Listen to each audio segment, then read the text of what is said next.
Something is quietly changing behind the closed doors of Wellington. A high-stakes political overhaul is underway, and it is about to completely rewrite the rules of who gets to live, work and stay in New Zealand. The ACT Party has just unveiled a sweeping new immigration framework. It is tighter, and it is unforgiving.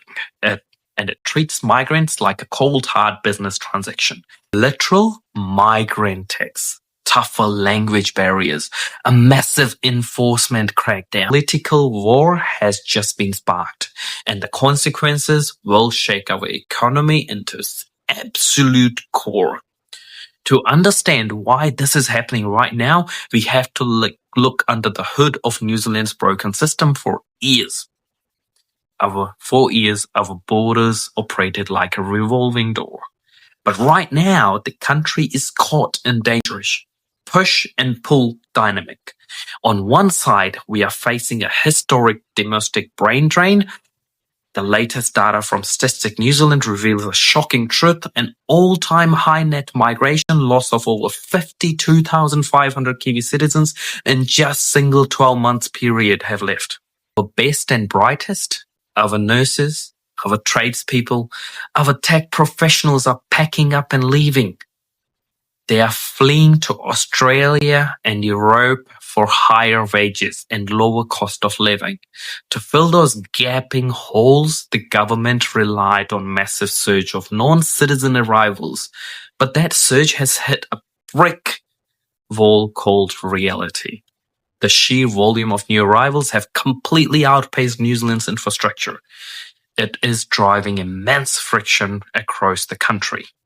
The rental market in the major centre is under brutal pressure, keeping rents stubbornly high. Meanwhile, our healthcare system and public services are buckling under the weight. Regional hospitals are struggling to absorb rapid population changes. Wait times are soaring. The system is at a breaking point, and this exact leverage ACT is using to force a radical shift. Let's break down exact mechanics of what ACT is proposing. This isn't just a minor policy tweaking. It is structural redesign. First up, the Migrant Tax. ACT wants to introduce a flat $6 per day levy on temporary migrants. Think about that. It sounds small, but over a year, that is more than $2,000 straight out of workers' pocket.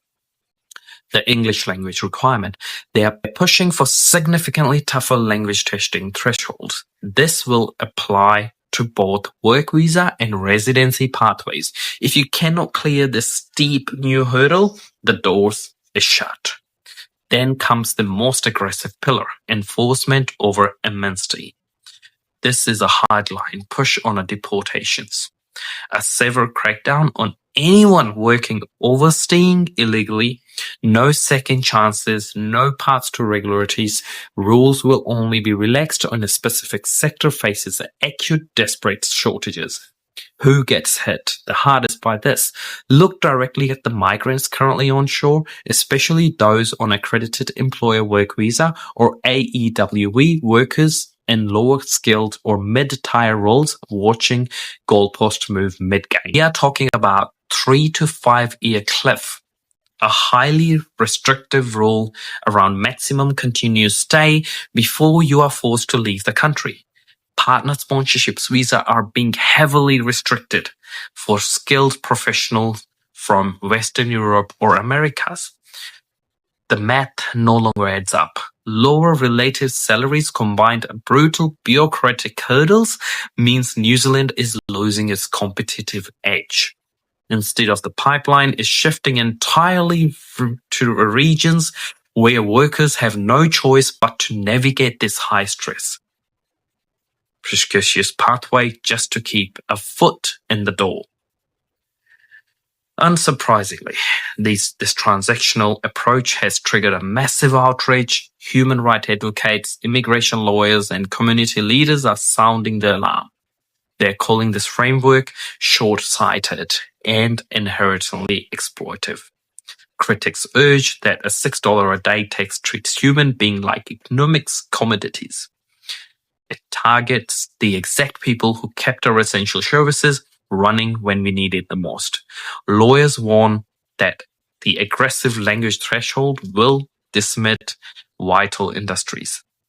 Our hospitality, agriculture, and aged care sectors rely heavily on those workers. If you choke off that labor supply, business will collapse.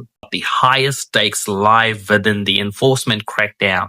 Advocates warn that a hyper-focused deportation drive creates an environment of fear. It opens the door wide to a racial profiling. It leads to unfair enforcements. It pushes vulnerable, undocumented workers deeper into the shadows, where they face even greater risk of modern-day labor exploitation.